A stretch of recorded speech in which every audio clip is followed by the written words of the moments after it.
43 years ago today, President Nixon submitted his resignation under threat of impeachment. So I thought it would only be appropriate to remind you all the reasons why Donald Trump should not feel bad about resigning. First of all, there are his poll numbers, which are abysmal across the board and only getting worse. Then you've got the fact that he's under FBI investigation still, and it's just heating up. We just found out that there was a recent raid by the FBI of Manafort's house, all right?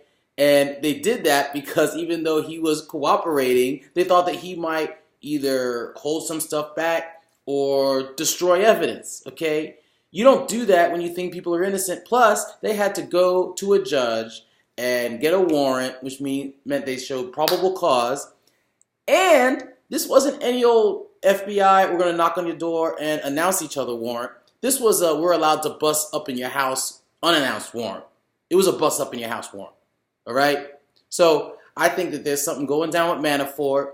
And if we get this dude to sing like a canary, then the dominoes start falling. And we haven't even gotten to Flynn yet. But I digress. Let's get back to resignation.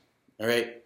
The dude's passed no major legislation, and he knows it, or he's deluded about it, or he doesn't really understand what legislation is. He makes it clear every single day that he's extremely ignorant and lazy. He knows nothing about policy or how the world works, and every time he tweets, every time he speaks, it becomes more and more apparent to the globe. And he's out there playing golf again today, literally, after he gave so much shit to President Obama about it, okay?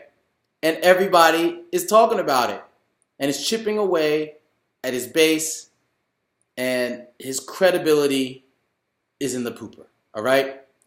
So, as if these aren't enough reasons for him to resign, including the fact that he's putting himself, his fortune, and the freedom of various family members of his at risk on a daily basis.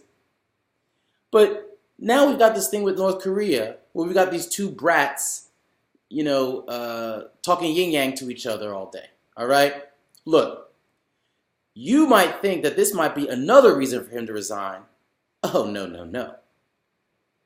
I think that this presents a unique opportunity because we have Donald Trump as president to actually resolve this North Korea issue for the first time ever. Okay? Now, hear me out. I think that other than any president in history, Donald Trump allows us to have our Secretary of State actually meet up with his North Korean counterpart, not in North Korea, because they'll probably kidnap him and send him back like a vegetable, all right? But like in the DMZ, like literally standing on the line, facing each other. And only with Donald Trump as president could Rex Tillerson say this to his counterpart.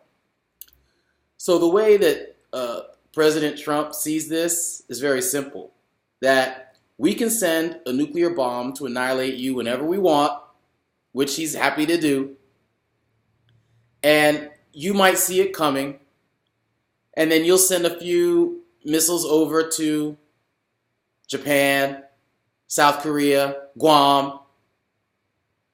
But honestly, Mr. Trump doesn't care about any of that. Because, first of all, he didn't even know what Guam was until yesterday. And then we told him it was full of a lot of brown people.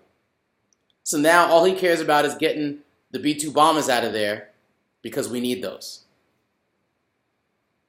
And he also knows that you won't even have time to enjoy whatever damage you create by sending those missiles over there because you'll be evaporated. So the way President Trump sees it is really a win-win for him because he also learned another key phrase that he keeps repeating with a smile on his face throughout the White House.